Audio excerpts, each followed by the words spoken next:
Hi friends, welcome to my channel. అందమైన latkan design stitch చేసుకోవడం కోసం ఇలా 2 స్క్వేర్ పీసెస్ మీరు 3x3లో తీసుకోవచ్చు, 4x4లో తీసుకోవచ్చు. ఒకటి 4x4లో తీసుకుంటే ఇంకొకటి 3x3లో తీసుకోండి. అలా తీసుకొని వీడియోలో చూపిస్తున్న విధంగా వాటిని ఇట్లా క్రాస్గా ఫోల్డ్ చేసుకొని ఈ విధంగా పైనకి స్టిచ్ పెట్టేసేయాలి. అలానే ఇంకొక ఎడ్జ్ కూడా ఇలా ఫోల్డ్ చేసి ఇంకొక స్టిచ్ పెట్టేయాలి. ఇది చాలా సింపుల్ డిజైన్, కాకపోతే థాట్ రాదనమాట ఒక్కొక్కసారి మనకి. ఇలా చిన్న చిన్న ఫ్యాబ్రిక్ యూస్ చేసుకొని మంచి డిజైన్స్ అయితే మనం చేసుకోవచ్చు ఫ్రెండ్స్.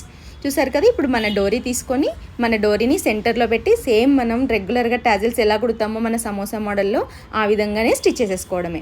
అలా స్టిచ్ చేసేసుకొని డోరీని పట్టుకొని వెనక్కి లాగితే కనుక 2 లేయర్స్తో ఉన్న అందమైన లట్కన్ డిజైన్ అయితే రెడీ అయిపోతుంది. చూసారు కదా, నా వీడియో కనుక నచ్చినట్టయితే నా ఛానల్ సబ్స్క్రైబ్ చేసుకోండి ఫ్రెండ్స్. ఇలా ఇందులో డబుల్ లేయర్ ఉన్నది ఇంకొకటి కూడా ఉంటుంది.